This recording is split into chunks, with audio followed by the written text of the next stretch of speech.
पिछली क्लास में हमने बात किया था उपलब्धि परीक्षण क्या होता है, किस लिए करवाया जाता है और उस उद्देश्य क्या क्या होता है उसकी परिभाषा के बारे में। आज जो हम बात करने वाले हैं वह अचीवमेंट टेस्ट जो है वो बनाया कैसे जाता है, किन उद्देश्यों को ध्यान में रख करके बनाया जाता है। आपको अच्छे से पता है कि उपलब्धि परीक्षण जो होता है अचीवमेंट टेस्ट, और हम इसको निष्पत्ति परीक्षण भी कहते हैं, यानी कि परफॉर्मेंस बालक की जो है वो चेक की जाती है। यानी कि सिर्फ मैं गौर किया था मैंने बालक का कौशल और इसकी दक्षता, इन दो बातों पर।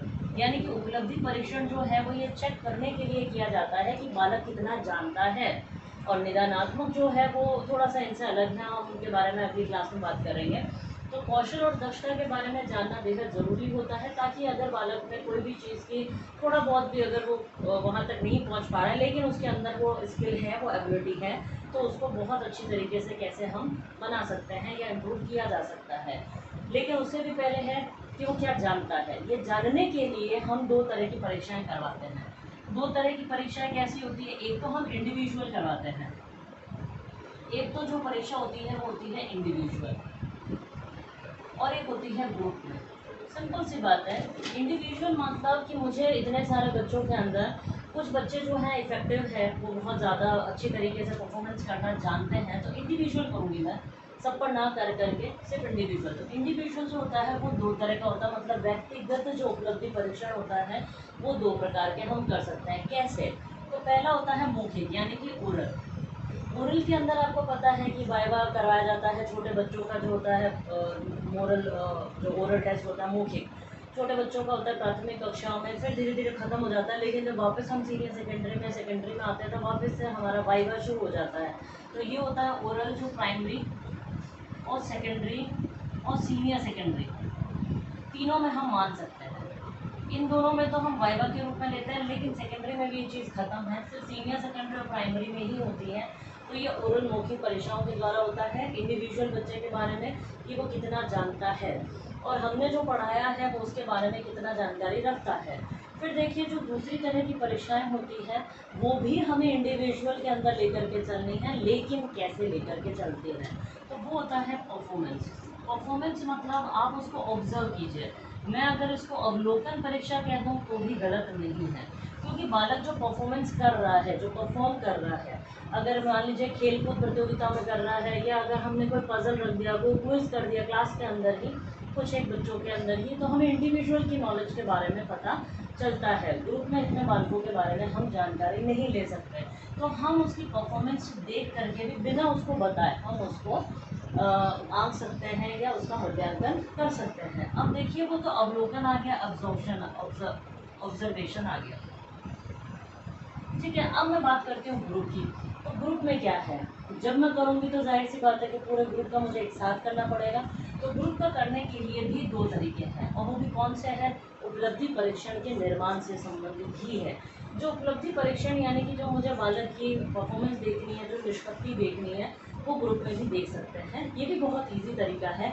इसमें फ़र्क इतना ही होता है कि हम एक साथ कम समय में बहुत लोगों बच्चों का एवोल्यूशन कर सकते हैं, उसका जांच पड़ताल कर सकते हैं। तो इसमें जो दो तरह की आती है वो आता है, एक तो ऐसे टाइप के जो हम क्वेश्चन पेपर्स बनाते हैं उसके द्वारा, और एक आता है जो हम इंडिविजुअल ऑब्जेक्टिव जो बनाते हैं। इंडिविजुअल में इंसान के लिए इंडिविजुअल हम प्रकरण की या टॉपिक की या चैप्टर की बात कर रहे हैं, उसके द्वारा भी हम बना सकते हैं इंडिविजुअल सब्जेक्ट को लेकर के। तो वो आता है अपना ऑब्जेक्टिव। ऑब्जेक्टिव में मैं आपको हिंदी में बताऊं तो ये होता है वस्तुनिष्ठ, आप सबको पता है। तो वस्तुनिष्ठ के द्वारा क्या होगा, वो ABCD कोई प्रकरण होगा, उसके अंदर तक हम नॉलेज लेकर के बालक को पढ़ा सकते हैं। तो ये होता है वस्तुनिष्ठ, और ऐसे टाइप मतलब निबंधात्मक। बस इन दोनों में फ़र्क क्या रहता है कि इनमें हम स्कोरिंग जो देते हैं बालक को, वो ऐसे टाइप के क्वेश्चंस होंगे, तो ऑब्वियस सी बात है कि हम जो बालक ने लिखा है उसके लिए हम अलग अलग तरह के अंक दे सकते हैं। फॉर एग्जांपल कि अगर आपने एक बच्चे ने लिखा है बहुत बड़ा ऐसे टाइप लिख दिया, कोई निबंध प्रतियोगिता करवाई या कुछ भी करवाया, उसके अंतर्गत हमने जो चीज़ दी तो उसने किसी ने 5 लाइन लिखी लेकिन बहुत शानदार लिखी, मतलब उसकी भाषा शैली बहुत अच्छी थी, उसके विचार बहुत अच्छे थे और जो वो एग्जैक्ट कहना चाहता था वो उसने अपनी पूरी बात रखी। और किसी ने आधा पन्ना आधे पन्ने से ज़्यादा भर दिया लेकिन भाषा शैली में कोई जोर नहीं था, उसके विचार अच्छे नहीं थे, जो मन में आया टाइम पास किया और निकल लिया। इस तरह के 2 बच्चे हैं तो स्कोरिंग किसको ज़्यादा मिलेगी? कम लाइन वाले को। तो यही सारी चीज़ें देखने की होती है इनमें। लेकिन ऑब्जेक्टिव जो है वस्तुनिष्ठ वो क्या होता है, सेम प्रश्न के सेम अंक ही होगा और सेम उत्तर के ही होगा। जैसे मान लीजिए ऑब्जेक्टिव में जो प्रश्न आया है तो उसका उत्तर ए है, तो जिस बालक ने ए पे उत्तर लगाया उसके लिए अगर हाफ मार्क तय है ऑलरेडी तो हाफ मार्क ही मिलेगा। और अगर बी वाला किसी ने उत्तर लगा दिया तो उसके लिए तय है कि वो 0 है तो वो 0 ही दिया जाएगा। ये इसका इन दोनों में सबसे बड़ा अंतर है।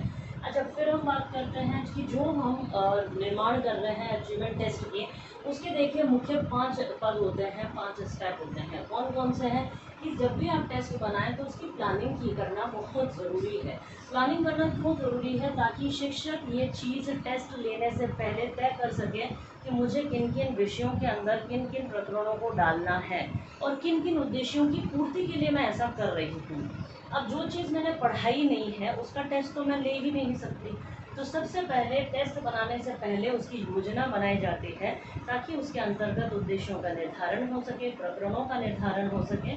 इस वजह से उसकी प्लानिंग होती है। उसके बाद जब प्लानिंग हो गई तो हम क्या करेंगे, उसकी तैयारी करते हैं। मतलब टेस्ट के अंदर प्रकरण के आधार पर हमने क्या ब्लूप्रिंट बनाना है, कितने तरह के पेपर के अंदर क्वेश्चन डालने हैं, कितने कितने अंक के डालने हैं। और साथ में आपको बताऊं कि प्रिपरेशन के अंदर, तैयारी के अंदर सीटिंग अरेंजमेंट कितना करना है, कितने बालकों के ऊपर परीक्षण करवाना है, ओरल है कि रिटर्न है, किस तरह का पेपर है, ग्रुप का है या इंडिविजुअल का है, सब चीज़ें देखनी पड़ती है। और प्रिपरेशन के अंदर सबसे इम्पोर्टेंट जो चीज़ है वो है दिशा निर्देश। उसके अंदर दिशा निर्देश भी होना बेहद ज़रूरी है। फिर देखिए एडमिनिस्ट्रेशन, यानी कि जो प्रशासन है, पेपर को किस तरीके से आपको वहाँ पर प्रशासित करना है या लगाना है या लागू करना है, तो वो सारी चीज़ें आती है एडमिनिस्ट्रेशन के अंदर। कि जिस वक्त बालक पेपर दे रहे हैं उस वक्त कोई भी ऊंच नीच ना हो। और साथ में एडमिनिस्ट्रेशन के अंदर इंक्लूड होती है 2 चीज़ें और, कि जो ऊपर प्लानिंग के तहत या प्रिपरेशन के तहत जितने भी कार्य किए गए हैं उसकी रिपोर्ट यहाँ पर सौंपी जाती है। साथ में जो आपने ब्लूप्रिंट तैयार किया है विद स्कोरिंग की, मैंने अभी 2 चीज़ों का नाम लिया इसके अंतर्गत। एक नाम लिया मैंने ब्लूप्रिंट का और एक नाम लिया है मैंने स्कोरिंग की का। ये जो चीज़ होती है ये टीचर को अपने सब्जेक्ट की वहाँ पर देनी होती है, सौंपनी होती है कि मेरा किन उद्देश्यों के तहत ये कार्य किया गया है, कौन से उत्तर की कितनी स्कोरिंग है, ताकि उसकी जांच पड़ताल आसान तरीके से हो सके। फिर आता है स्कोरिंग। अब ये स्कोरिंग की जब आपके पास मिल गई तो आप उसका मिलान करते हैं। अगर वो ऑब्जेक्टिव है तो बहुत जल्दी हो जाएगा, वो थोड़ा ऐसे है तो उसमें टाइम लगेगा, पूरा कंटेंट पढ़ना पड़ता है, उस हिसाब से उसकी स्कोरिंग होती है। स्कोरिंग बन करके फिर उसका रिजल्ट निकलता है। इस तरीके से हम बालक का इवोल्यूशन करते हैं कि वह बालक उस विषय के बारे में या उस प्रकरण के बारे में कितना जानता है, कितनी दक्षता उसके अंदर आ चुकी है। ये संपूर्ण चीज़ें ध्यान में रखते हुए उपलब्धि परीक्षण करवाए जाते हैं ताकि बालक के आगे के लिए हम दिशा निर्देश दे सकें। और साथ में जो पेरेंट्स का हम दिशा निर्देश देते हैं, अभिभावकों और एक टीचर्स के बीच में जो इंटरेक्शन होता है वो इन उपलब्धि परीक्षणों से बेहद मजबूत हो जाता है ताकि हम उनके निर्देशन और परामर्श की ओर आगे बढ़ सकें। अगर हमें माता पिता से कोई मदद चाहिए, उसके घर से कोई या माहौल से कोई मदद चाहिए तो भी हमें उपलब्धि परीक्षण के द्वारा मिल सकती है। तो ये है आपका उपलब्धि परीक्षण। अगली क्लास में हम बात करेंगे निदानात्मक के बारे में। उससे पहले भी हम बात करेंगे उपलब्धि परीक्षण और निदानात्मक परीक्षण में अंतर क्या होता है। Have a nice day.